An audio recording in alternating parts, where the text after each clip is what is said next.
¿Qué tal? Hoy en esta lección de literatura griega concluiremos el tema de las anacreónticas como parte de la literatura imperial y exploraremos la épica, particularmente la épica didáctica. En ocasiones, como habíamos visto en la clase pasada, el gusto tópico de los poemas anacreónticos tiene cierta dimensión poco seria.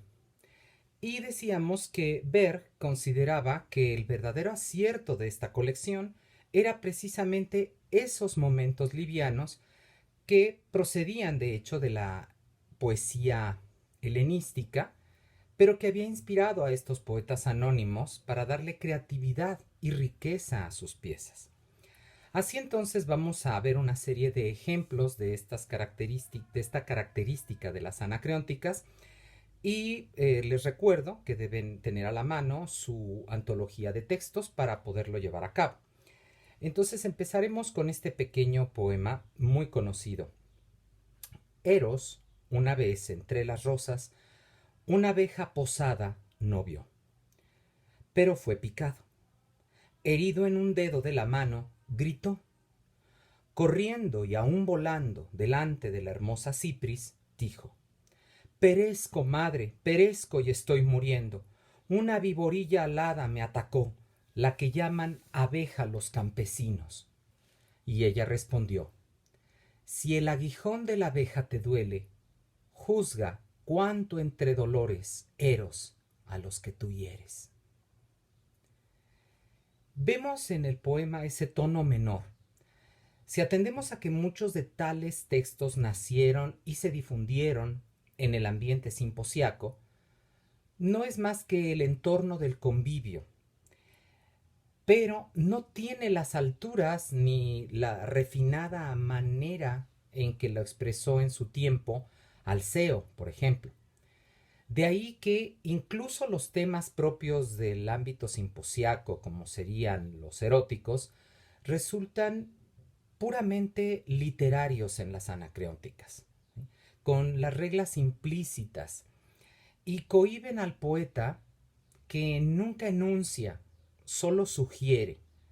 Es una tesitura urbana que caracteriza al género y desbarata toda la realidad comprometedora que es tan clara en la época arcaica con estos poetas eróticos.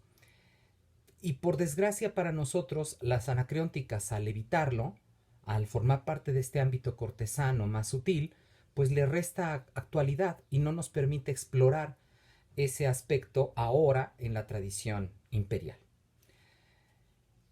Dice el texto: dicen las mujeres: Anacreonte, estás viejo. Tomando el espejo observa tu cabellera, ya no existe, tu frente está calva. Pero yo, si hay cabellera, si se marchó, no sé. Mas sé esto, que al viejo más conviene retozar con placer cuando llega el límite de la moira. Ese retozar con placer es un eufemismo para algo que Anacreonte habría dicho sin gran problema y sin gran decoro. Basta con que recordemos el texto real de Anacreonte cuando habla de ese hábil espoleador de la potra Tracia.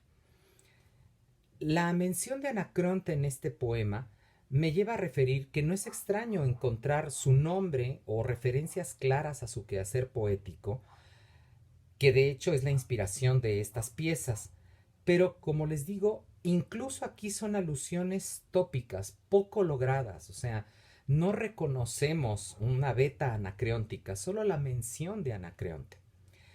La poesía de las anacreónticas es eminentemente laica. Hay mención de dioses, particularmente Eros y Cipris. En menor grado aparecen Apolo, Atena, Ares, Hermes. Solo Dionisio de alguna manera se equipara en presencia con los dioses del amor. Y esto es producto de la corriente del pensamiento de la época imperial. Es también esta corriente la que favorece el artificio retórico, que en ocasiones llega a ser una carga en estas piezas, y se une a la pedantería de él o los artistas de la escuela para constituirse como uno de los rasgos principales en las anacreónticas. En general, el estilo no tiene grandes ambiciones, las diferencias provienen más bien de las etapas cronológicas o de las diversas autorías dentro del corpus. No hay un gusto, por ejemplo, por la parodia o por el humor satírico que existe en la poesía original que inspira estos textos. Cuando más hay leves sonrisas que lo que desean es provocar eh, cierta alegría, cierto sentido grato, pero nada más. Las esporádicas frases ingeniosas suelen ser poco atrevidas, aun cuando salpiquen sus creaciones con estas figuras retóricas mencionadas. Es tal vez la metáfora la más usual de todas estas y no siempre se salva de ser banal o reiterativa, aunque en otras puede alcanzar tintes alegóricos. Veamos por ejemplo esta. ¿Qué quieres que te haga? ¿Qué a ti habla golondrina? ¿Tus ligeras alas tomando quieres que desplume? O mejor, de dentro, tu lengua, como el tereo aquel, cercene. ¿Por qué de bellos sueños con trinos madrugadores me arrancaste a batilo? Aquí notamos casi una alegoría al hablar de la golondrina como la mañana, que obviamente al despuntar el alba, el joven enamorado debe partir. En consonancia con toda la colección y con el estilo, la lengua empleada en las anacreónticas es modesta en sus pretensiones. Espero que se hayan podido dar cuenta leyendo el original griego y solo siguiendo la traducción. El léxico se reparte entre la tradición poética y la koiné. Hay cierta capa de vulgarismos o, como Yangande aprecia, una mixtura, dice él, de erudición y coloquialismos, mismos que podrían justificarse como fallos en la transmisión de los textos. Como todos estos señalamientos, podríamos concluir que estamos ante una serie de creaciones tan simples que pues rayan en lo despreciable. Y es lo que le ha ocurrido a muchos autores de literatura en general, que suelen despreciar a estas obras. Pero vale hacer notar que al leerlos reconocemos el porqué del éxito que tuvieron, no solo en su tiempo, sino hasta nuestros días, por todas esas características enunciadas precisamente. Por la simpleza, por los gustos retóricos, por incluso ese eufemismo cuando se habla de temas álgidos.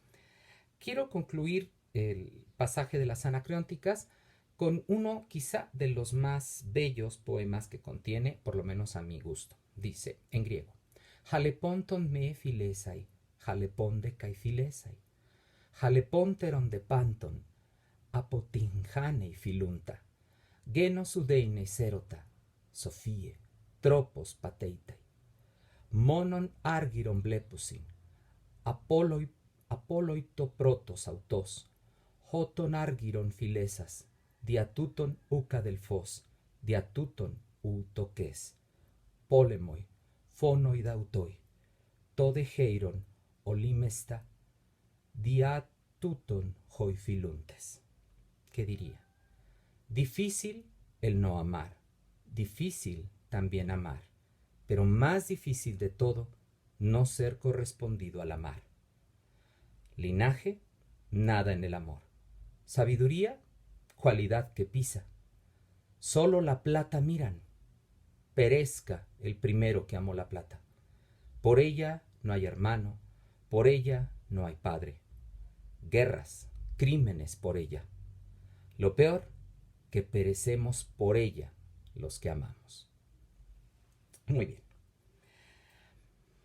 Continuemos ahora, como les mencionaba al principio, vamos a hablar de la poesía hexamétrica. Propiamente es la poesía épica la que en diversas modalidades adquiere importancia y extensión para esta época. Sus temas son variados, hay temas históricos, didácticos, heroicos, incluso religiosos y hasta mágicos. Mucho de lo conservado se encuentra en estado fragmentario y esto hay que subrayarlo. Más será la poesía heroica mitológica la que tenga una verdadera eclosión de esplendor en esta época tardía.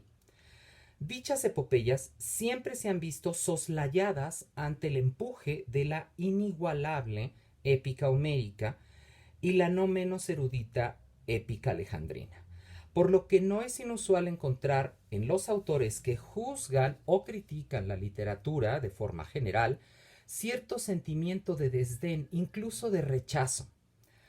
Por otro lado, recientes estudios a las piezas de estos autores han demostrado ser joyas perdidas en la crítica filológica de los últimos siglos y se aquilatan ahora nuevos valores, recuperación de modelos arcaicos y un sinnúmero de tendencias de estudio que hoy en día se siguen.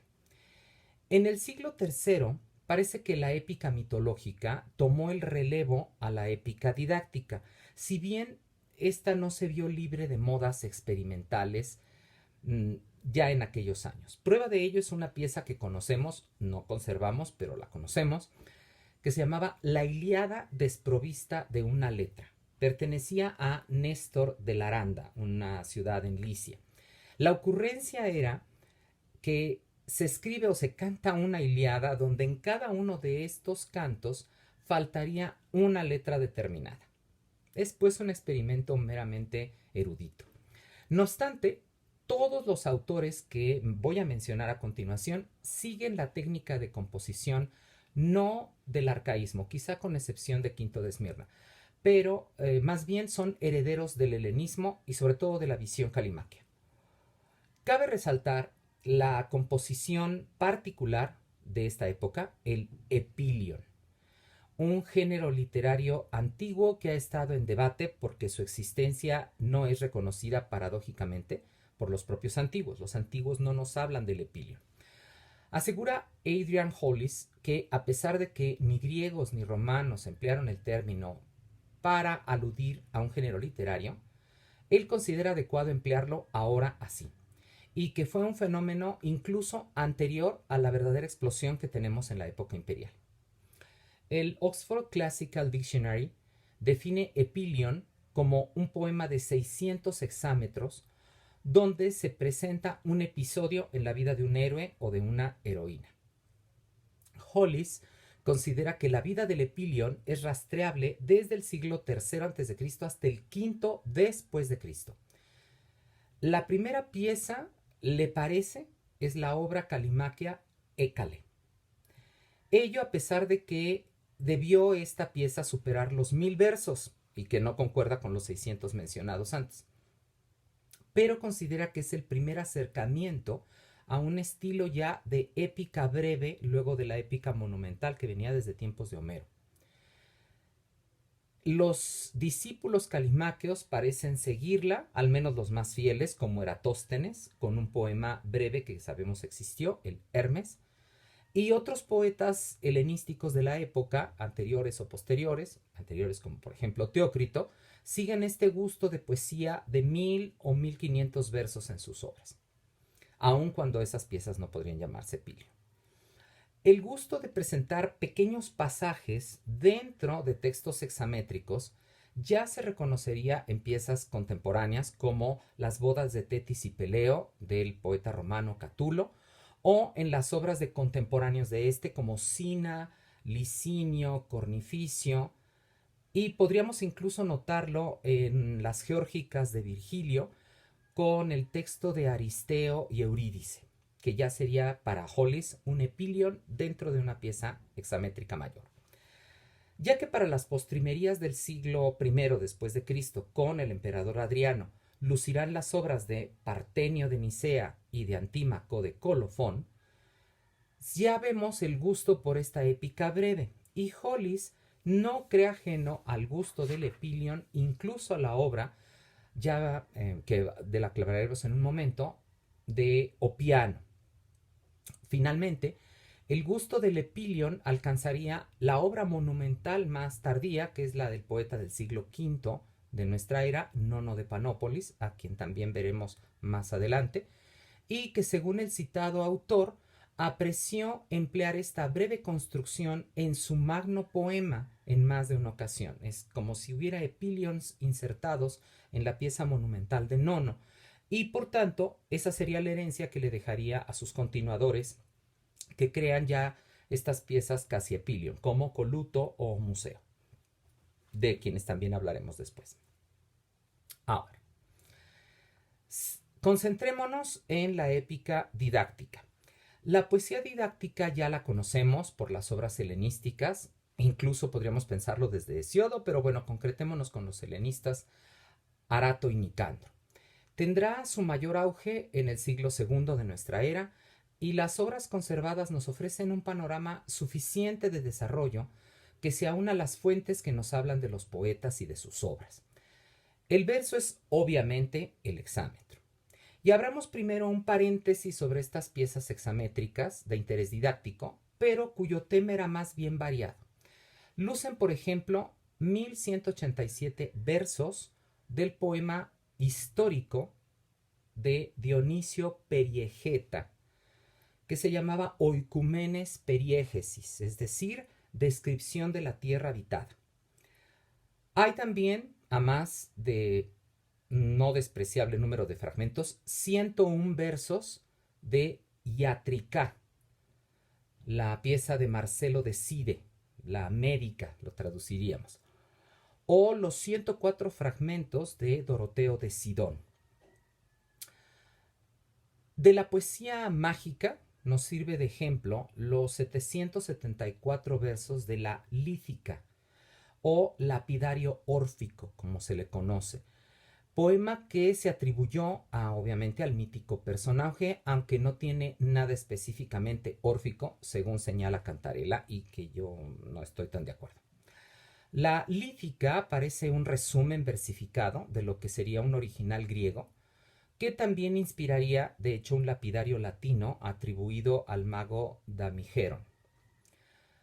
Merced a un grupo de versos de la Lífica del 73 al 82, en los que se informa del degüello de un mago, se ha argumentado que fueron una obra del siglo IV, ello por el edicto de Constantino contra la magia, en el 371-372. Sin embargo, otros apuntan a una fecha mucho más temprana, incluso helenística, pero digamos que lo podemos concentrar en el siglo II después de Cristo.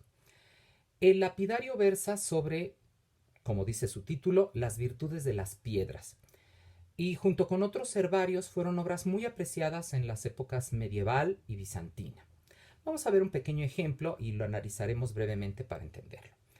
¿Sí? El texto es traducción de Carmen Calvo. Dice: una vez Urano, el de ancho pecho, mutilado por las manos del feroz Cronos, envolvió la tierra infinita en los sinuosos repliegues de su cuerpo resplandeciente. Él deseaba vivamente caer al suelo desde el divino éter para entenebrecerlo todo con su espalda de muchos contornos. Pero Cronos debilitó el ánimo de Urano estrellado y en adelante ya no habitaría el cielo. Entonces las gotas de sangre divina que se derramaban poco a poco de la herida reciente y que no estaban destinadas a perecer porque procedían de un cuerpo inmortal, cayeron a la tierra, y las moiras ordenaron que permaneciese en la tierra fecunda la sangre intacta, salvadora, del progenitor de los dioses. Así pues permaneció, y la desecaron los caballos del sol de pupilas de fuego. Quien tocara su superficie podría pensar, sin duda, que tenía en sus manos una piedra, cuando no es más que sangre coagulada.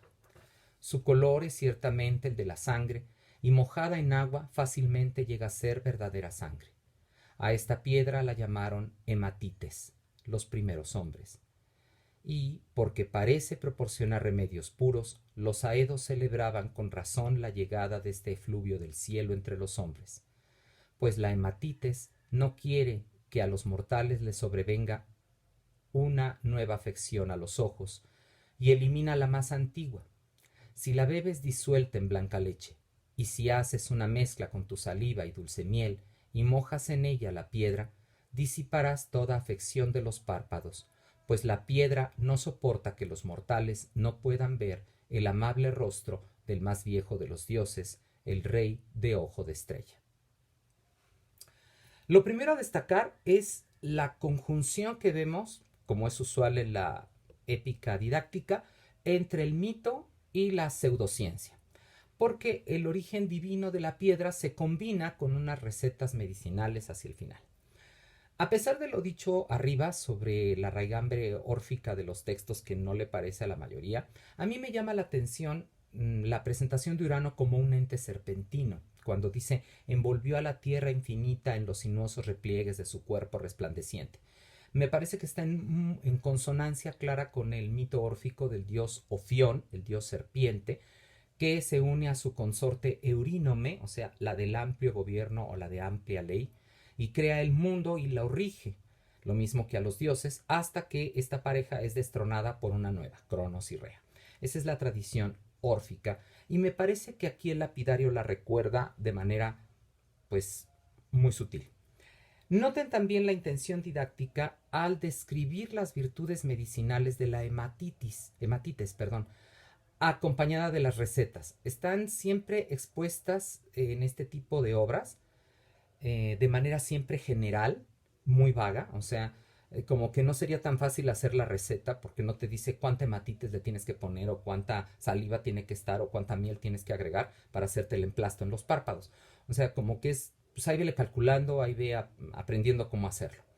Porque en realidad no les interesa, no son un texto científico, por eso lo llamo pseudociencia. No se interesan por dar una receta, sino más bien por aludir a ella. Pero sería propiamente poesía didáctica la que cultivarán con el mismo celo que se hizo en la época helenística, y entre esos poemas vale la pena mencionar dos grandes obras que se adjudican a un mismo autor, aunque en realidad parece que son dos de autor diferente pero del mismo nombre. Ambas piezas se escribieron en los pulcros hexámetros dactílicos del homerismo alejandrino. Una versa sobre la pesca y ocupa 5 libros, exhibiendo un amplio conocimiento al respecto. En cambio, la otra está inspirada en la poesía sobre la pesca, consta de 4 libros y trata sobre la cacería. El nombre que acompaña ambas piezas es Opiano, y las obras se conocen como, con sus nombres griegos, Aléutica, la primera, sobre la pesca, y Cinegética, la segunda, sobre la caza. La antigüedad hablaba de un solo autor, pero ahora es claro que el primero es un cilicio y el segundo es un sirio. El primero es un gran conocedor de los animales marinos, es un gran conocedor del verso homérico, es flexible y es rico. El segundo, el de la cacería, es de imágenes forzadas, tiene un lenguaje menudo y, como señala Bowersock, los conocimientos del poeta chocan demasiado. Su curiosidad por el mestizaje y los híbridos resultantes de animales no añaden encanto a su obra, y sus ocasionales símiles pueden tender a lo grotesco. Y ustedes, como ya han leído la obra de Opiano, podrán aseverar estas palabras. Ahora, ¿quiénes son? Bueno, el primero, el de la pesca, es Opiano de Anazarbo, en Cilicia. Y el segundo es Opiano de Apamea, en Siria. Si bien ambos son del mismo periodo, tal vez solo con una corta diferencia temporal. El primero sería de finales del siglo II y el otro sería de principios del siglo III. No obstante, hoy en día todo apunta a que el verdadero Opiano es el escritor de la Aléutica y el de la Cinegética solo es su imitador. De ahí que algunos puedan incluso poner en duda que se llamara Opiano. En los manuscritos se conservan 2 vidas que nos presentan a este bifronte autor como nacido en Anarsabo hacia el final de la época de Marco Aurelio, hijo de Zenódota y de Agesilao. Agesilao era un hombre distinguido no solo por su rango, sino también por su poder económico y por el prestigio que tenía como estudioso, como amante de la filosofía y por su intachable conducta. O sea, era un hombre casi perfecto. Todos estos aspectos, el padre los lega a su hijo, instruye a su vástago, a Opiano, que recibe una educación moral a la par de una académica en la música, en la geometría y en la gramática. Pero el destino tenía reservado a su familia un duro revés. Obteniendo Septimio Severo el poder, se presentó en Anazarbo y el Senado en pleno se postró a sus pies. Obvio. Agesilao, como hombre de prestigio, debía presentarse por igual, pero declinó hacerlo. Y el emperador reviró, desterrándolo a la isla de Melite, hoy isla Meleda, en el Adriático. Hasta ahí también lo siguió su hijo, es decir, lo sigue al destierro, aunque la familia no tenía por qué hacerlo. Cuenta la tradición que en su destierro, Opiano habría de crear su obra, y es allí donde los datos comienzan a hacerse confusos. Según la segunda de las vidas, en el destierro escribe solamente la aleútica, la pesca, y la cinegética y otra pieza titulada exéutica serían obras de juventud. Esto es usual en las biografías que tratan de paliar un poco las deficiencias que notan en una pieza y siempre alegando que son obras de juventud.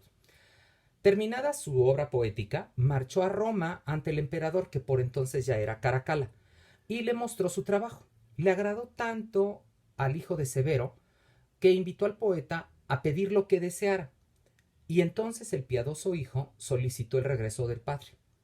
Caracalla se congratuló, yo no sé por qué, si él había casi eliminado al suyo, pero bueno, se congratuló tanto, no solo de la poesía, sino de la actitud de Opiano, que no solo permitió el regreso de Agesilao, sino que le obsequió una moneda de oro por cada uno de sus textos. La felicidad del regreso a Anazarbo no duró mucho, porque la ciudad fue asolada por una peste e hizo que Opiano cayera enfermo y murió con escasos 30 años.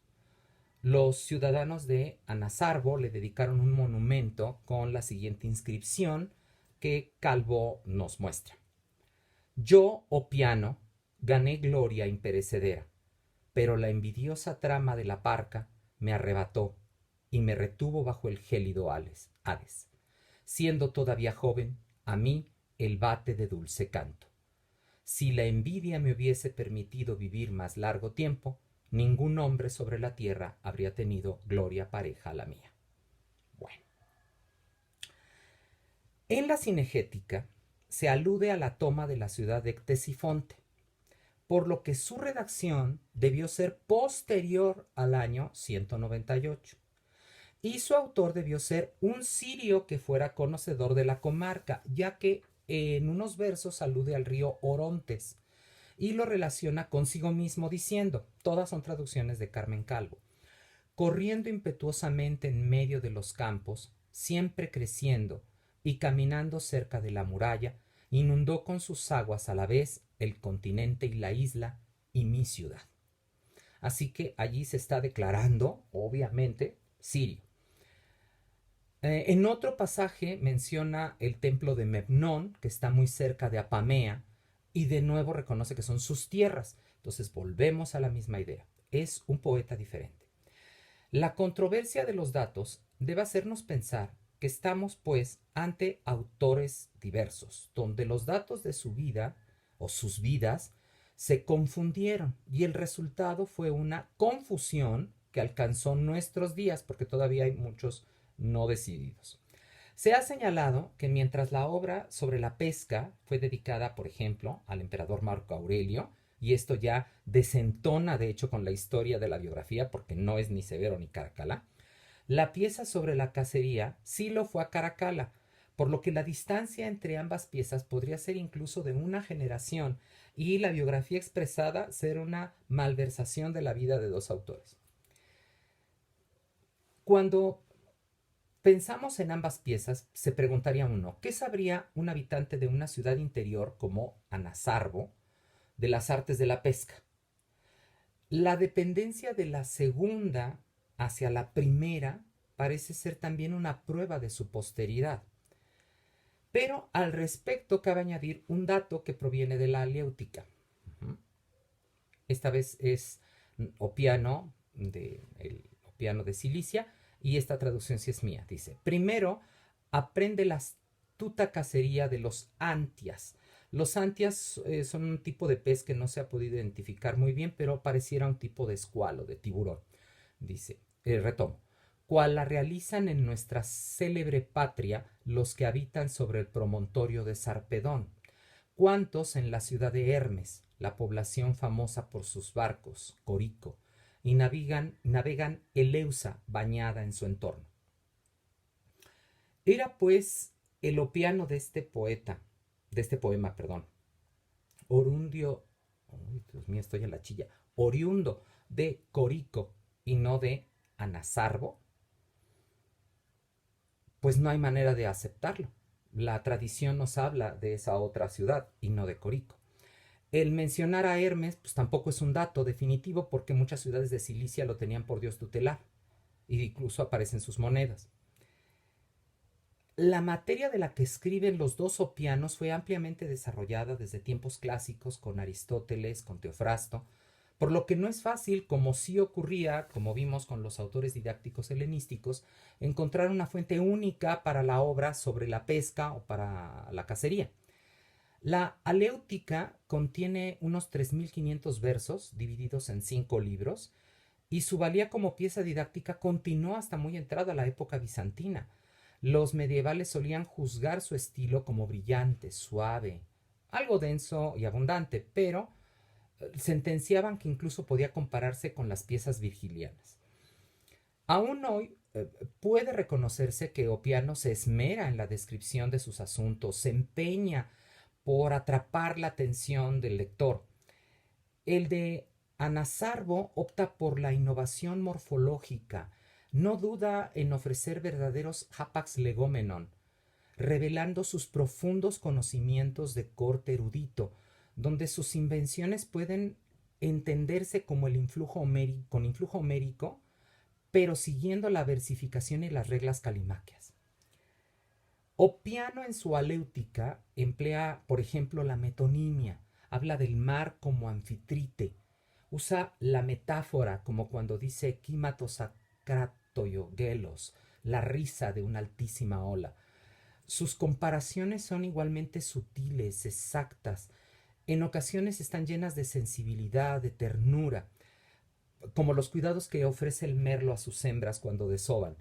Dice el texto en traducción mía: cual junto a su corazón la angustia alberga una madre, temblando por los céleres dolores de su hija primeriza, nacida en su vejez, pues este es el gran temor de las mujeres, y a ella misma no en menor medida afectan las oleadas de dolor de Ilitia.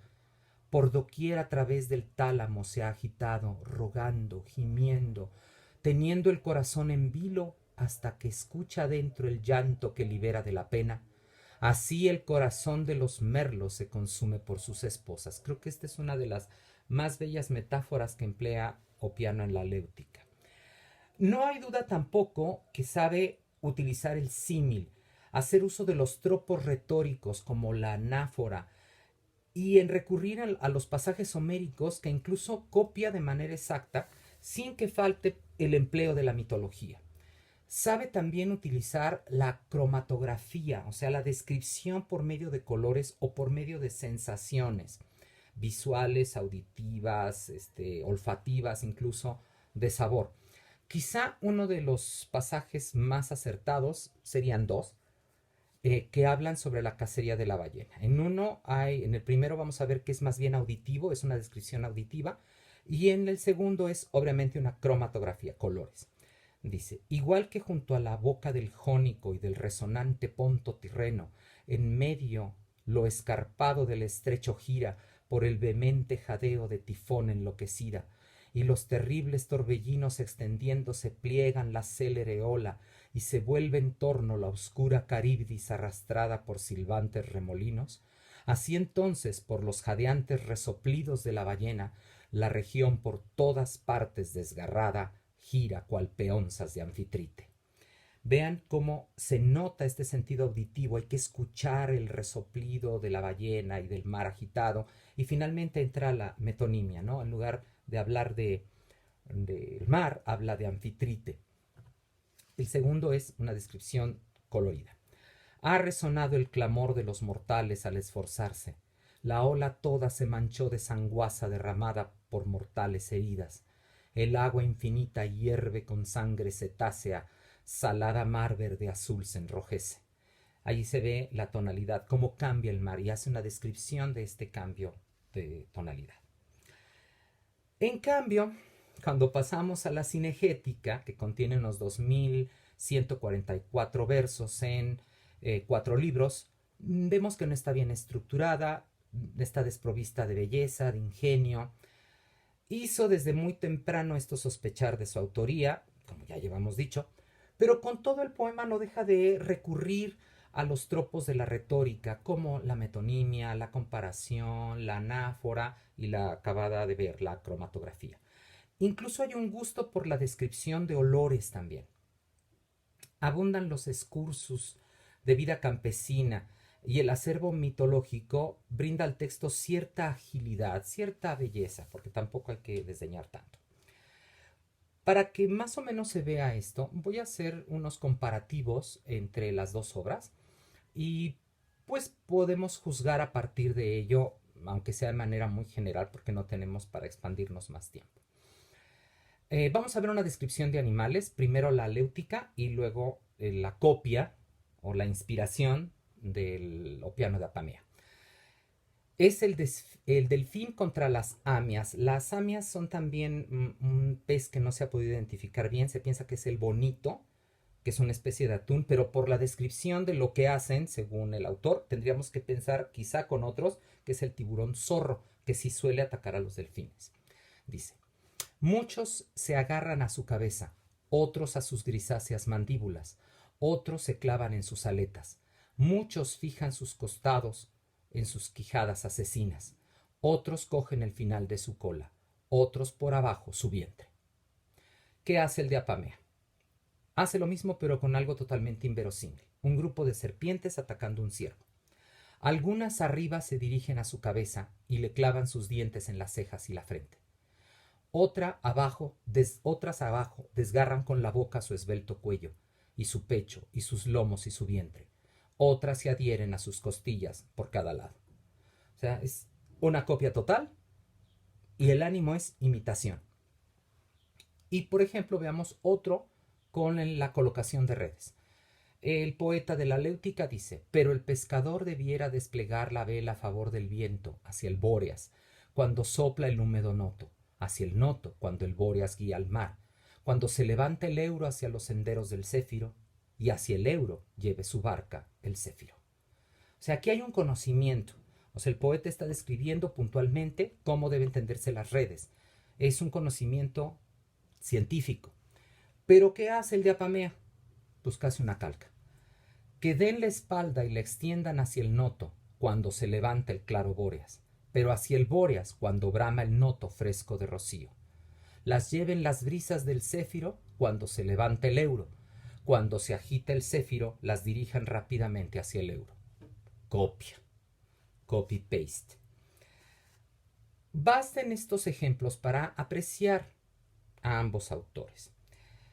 La didáctica tiene naturalmente otros campos. Ahí están los fragmentos, por ejemplo, de Naumaquio, que en muy sencillos versos nos lega un rosario de consejos para la joven casadera, que están conservados fragmentariamente y que siguen la tradición gnómica de la época. También pueden recordarse el poema de corte cosmogónico de Antímaco de Heliópolis, 78 hexámetros, que describen la creación del mundo por Hermes, siguiendo las órdenes de su padre y pues ya mezclando elementos egipcios con griegos. Ya es más un Hermes Trismegisto. La gran épica del momento va a ser la épica mitológica y por eso vamos a dejarla hasta aquí para en una futura clase continuar con ella. Que estén muy bien.